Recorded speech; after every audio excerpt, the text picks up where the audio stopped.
Hey guys, welcome back to the channel. Today we have an unboxing and review of this Bachmann GG1. So let's get started. Alright, so let's begin with the unboxing here. As you can see, it is packed in this ice cube style packaging. We take a look at the edge here, the end. You guys can see that, sort of. I don't have much depth here, so unfortunately we're going to have to work with this. But it does say HOGG1 DCC sound, Brunswick green, item number 65303. So, and this is the Blackjack, by the way, the 4935.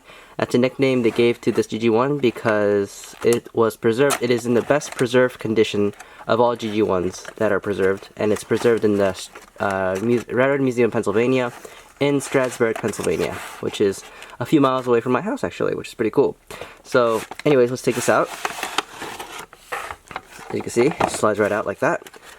Here's a bunch of paperwork, warranty, catalog, some notice about stuff. Here's the quick start guide for the sound decoder, the sound value decoder, which I'll get into later. Here's the warranty. You get a limited one-year warranty, and then here's a little bit about the flow diagram, and then a little bit about the DCC on board.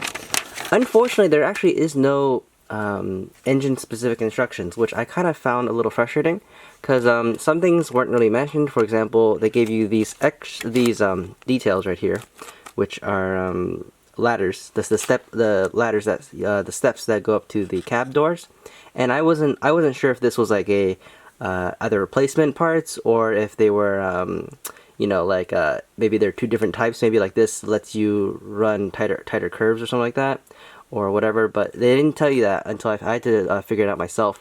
They also don't tell you much about the sound itself. They just have a generic function set right here. They don't actually tell you, you know, what each sound is in particular for this electric engine, because this is for steam and diesel. But electric sounds are significantly different, as you could tell in later this video. But anyways, I digress. Let's get into this unboxing. So we pull this little tab on top here. This flips right out, and this is very well done. There's this nice soft plastic that prevents the model from being scratched. We can lift it right out like that and take it right out, and just like that. Alright, now we'll take a closer look at this engine, so let's get on with that. Alright, one thing I quickly want to mention before we take a closer look at this engine is the first impressions. When you hold it up, it feels very heavy, and that's because the inside frame is all metal, so it gives a lot of weight. However, the outside shell is all plastic. The side frames and everything are all plastic, so it's not. The sides are not metal, so it doesn't really contribute too much to the weight itself, but it's still heavy enough. Another thing is that these side frames, so each side frame has 3 powered wheels and a leading / trailing truck here, and as you can see here, there's just quite a bit of movement. As you can see, I can move it a lot left and right, and also like it goes up and down a bit, and it's just everything feels kind of, you know, sloppy, and yeah, there's a lot of give to it. And what it makes it feel like, it just feels kind of, I don't know, cheap and nasty. It feels just flimsy and floppy. And I mean, I understand why Bachmann did this, and it's because it could let it traverse tighter curves and stuff. So this engine can, the minimum recommended radius is 22 inch radius, which is pretty cool. But still, there's you know, the lack of springs that help it equalize or anything like that. It just kind of makes it feel a little cheap, even though it's not a cheap engine. It's very well built. But I just wanted to know that, note that. Anyways, let's take a closer look at this engine. We'll first learn a little history of this engine. The Pennsylvania Railroad GG1 was a class of electrical locomotive built between 1934 and 1943 by GE and Pennsylvania's Altoona Works. They entered service in 1935 on the PRR and continued to work for Penn Central, Conrail, and even Amtrak. The last GG1 was retired by 1983 after nearly 50 years of service. The GG1 was designed to replace the P5 box cab in electric passenger train hauling operation. It was a true behemoth, measuring 79 feet long and weighing 475 pounds. The elegant design of the GG1 was made by Raymond Loewy.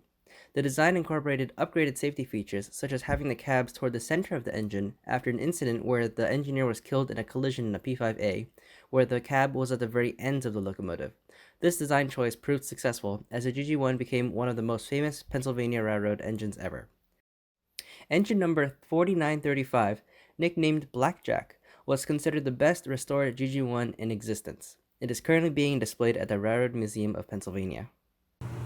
Alright, we'll now take a closer look at this engine's details, and we'll start with the front. As you can see, here's a little F in the front, so that denotates it. This is the front, and the other side is the rear. Alright, so we'll look at the pilot here. Now, this is a drop coupler pilot. Now, this was present on the second batch of GG1s that PRR ordered, and this would be between 1937 and 1943, as opposed to the first batch of GG1s, which was produced 1934 to 1937. So this is 1937 to 1943, and this is the most common kind. You'll see that the pilot has a little bit of a bulge where the coupler is, as opposed to the first run, which just has a flat pilot. And this has a little special in that case. And we can also see the uncoupling lever here. It does not operate, but it does move, which is pretty cool. It is missing the other, like, pipes and details and whatever. It's also missing the little grab irons that should be on the sides here. Bachmann did not include these because otherwise this thing wouldn't be able to pivot, because it would just hit the side of the grab iron right here. So I guess it makes sense. As far as the details here go, the grab irons on the sides here are molded on. All of these, like everything here is molded on. The keystone is molded, painted quite nicely. It is painted on. The light, LED light, it's pretty nice. It's definitely a whiter color, so it looks pretty good.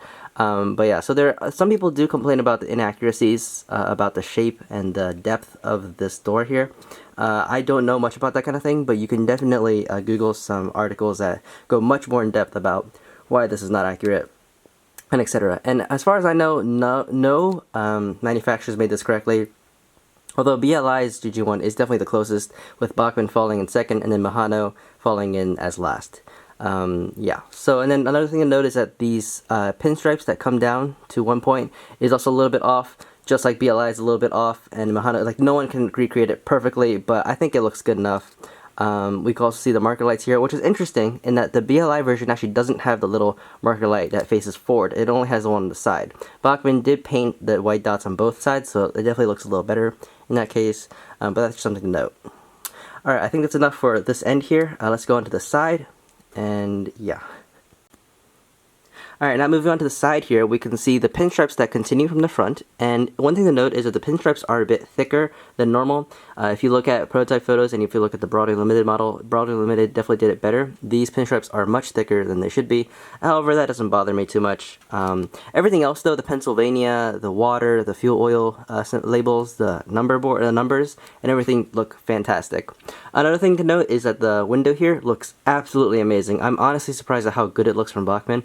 You can see the red striping, the separately applied grab irons. I think the vertical ones may be molded on, but the horizontal ones are separately applied, as well as the windshield wiper here, which I think is molded on, but it honestly looks close enough to be a separately applied piece.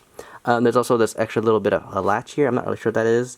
We can also take a look at the wheels here, which actually you can't see that well. So actually, I'll take a look at that later. But yeah, let's take a look at the pantograph now, which I think also is a strong point for Bachmann.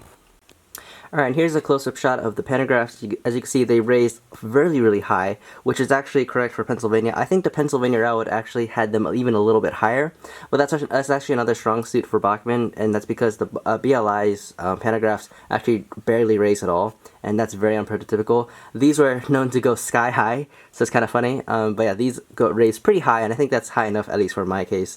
I think it looks realistic enough. The little, I don't know what these are called, but they're common on Transformers. Anyways, yeah, those look really good.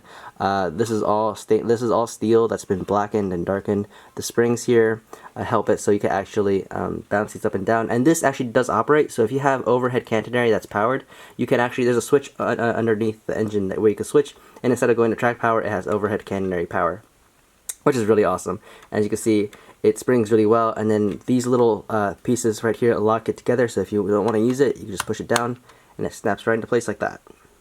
Really well done, I think, from Bachmann. Alright, and moving along, we have these grills that are molded in. I mean, they're just molded in grills. There's nothing special about it. It's not etched or anything like that. The keystone looks really well painted.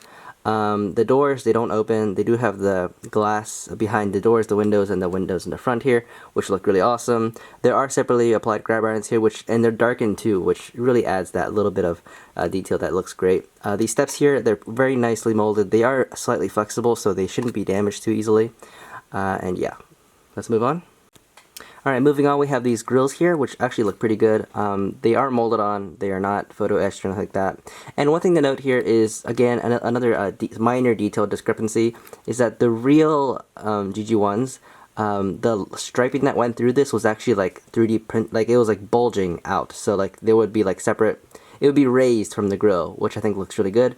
This is, as you can tell, just painted onto the grills, so it doesn't look nearly as good. I think BLI's latest run, the Paragon 3, not the QSI ones, the Paragon 3 actually does recreate this. Bachmann didn't recreate it. I mean, this is a cheap engine, so what do you expect, honestly? But anyways, that's just something to note. And you know, if you want accuracy, that's something to note.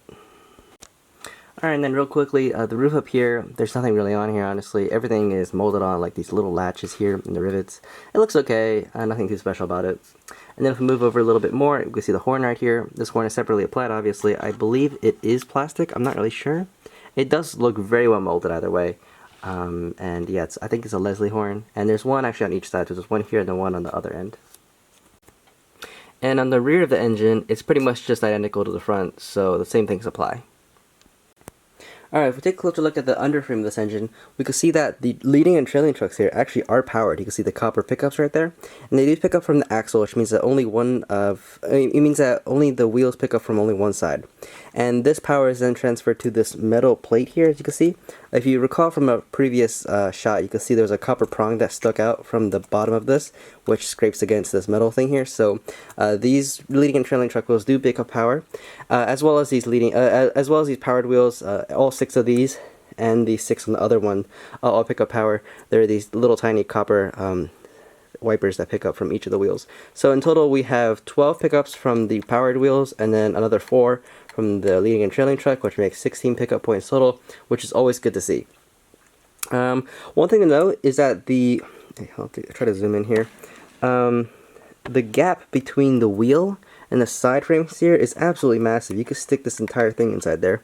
And that is so it allows the wheels to pivot more here. As you can see, it goes up and down quite a bit. And that is so it could traverse tighter curves. Because Bachmann knows that people who are trying to buy this engine are definitely going to try to run it on their tiny little layouts. And the downside is that the truck side frames are quite 2D in shape. Like they don't have any depth to them, which I think BLI does much better. But that's just a sacrifice you gotta make. And I kind of understand it, but at the same time, it is kind of sad that you gotta sacrifice that much detail to it. And, you know, in the shot that you see, there's just the side frames definitely do look a little bit flat. One last thing to note is that I think previously I said that there was a switch to go from track power to the overhead catenary power. I actually think I can't see one, so I think actually it just works if you just apply overhead catenary. I might actually just write in the comments if that's wrong. Because I don't want to give false information here, but I do not find a switch under here at all. There are the speaker grills underneath the trailing truck area here. It's right underneath here. There's some speaker holes, which is pretty cool. But otherwise, there's not that much else under here. And yeah, let's move on. Alright, and before we operate this engine, I do want to note a few things. So this engine weighs 1 pound 4.7 ounces. It has a drawbar pull of 3.36 ounces, so that can pull quite a bit of cars. My god, this thing's a beast. And it's powered by one SKU1 can motor, 5-pole can motor, with flywheels, and it powers the 12 you could say, 12 wheels here. The leading and trailing truck wheels are not powered in this engine. Besides that, it is equipped with the Bachmann sound value decoder, and there are LED lights that light up both the front and rear headlights. The cab lights, the cabs I believe is not powered.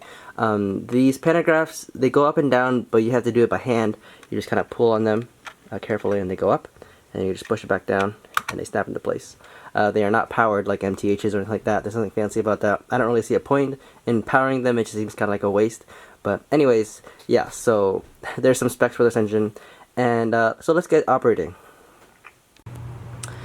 Alright, and without further ado, let's get started with the operation. So we'll start up with the headlight. That's function 0. Function 1 is the bell.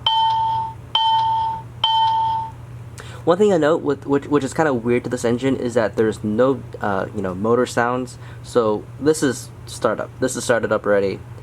This is not on mute right now. It's started up, and so when you hear the whistle at function 2, I guess this is a horn, and the short whistle, and the bells, it's just over silence, which is kind of weird. But you definitely do get used to that. Function 4 is the coupler release, the steam air release. Function 5, I believe, is the traction motors. It sounds like this.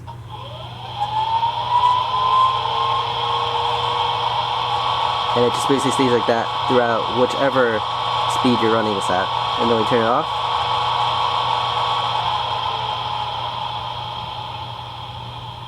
Function 6, I'm not really sure what this is, but you can tell me. That's on. It just suddenly gets on, and then we turn it off. That might be the steam generator. I'm not really sure about that. Function 7 is just dimming the headlights. You can see right there. It's kind of hard to tell.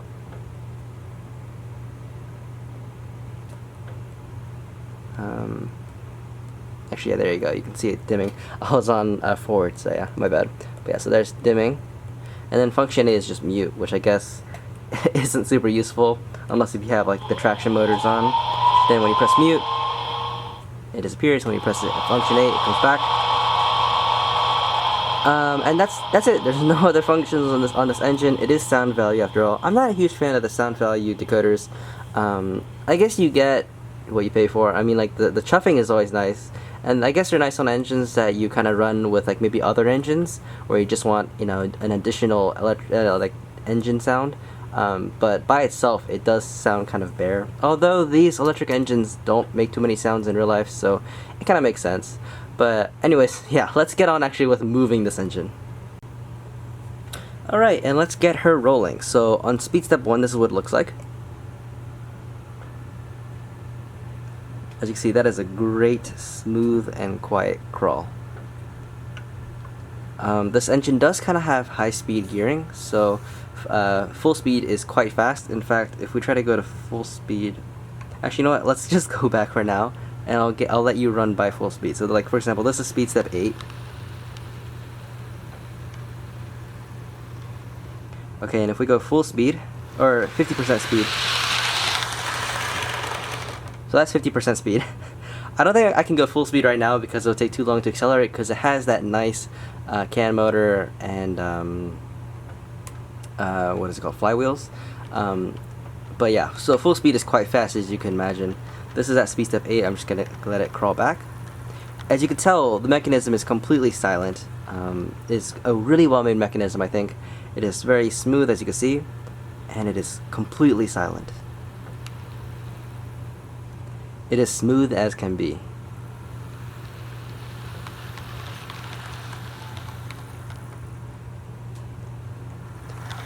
Now, Sam's Trains likes to always complain about not having bearings or anything like that, but I think this mechanism is quite well. There's no bearings. It is, I think, just a wheel sticking in plastic.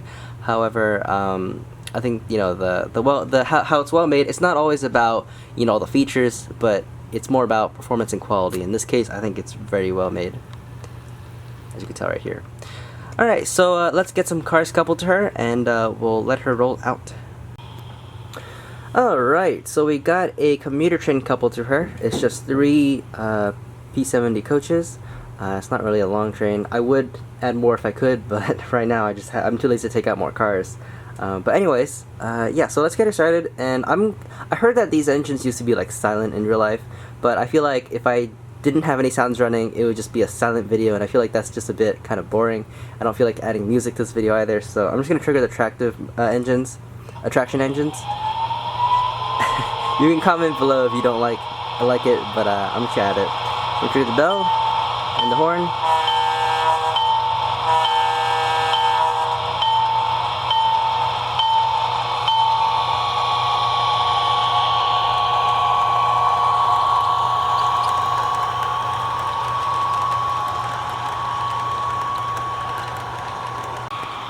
This tunnel here is why I don't have the pantographs up.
And that's pretty much it, guys. I think this is a beautiful engine. Let me actually back her up just a little bit to get her into frame. But yeah, I think it's an absolutely stunning engine. I think every Pennsylvania railroad modeler has to get one of these. It is just, I mean, it's gorgeous, right? This green with the red, as I said before, and the shape is just so unique. And yeah, anyways, I hope you guys enjoyed. If you have quite any questions or comments, please comment down below. And yeah, I think that's pretty much it. I'll see you guys next time. Bye.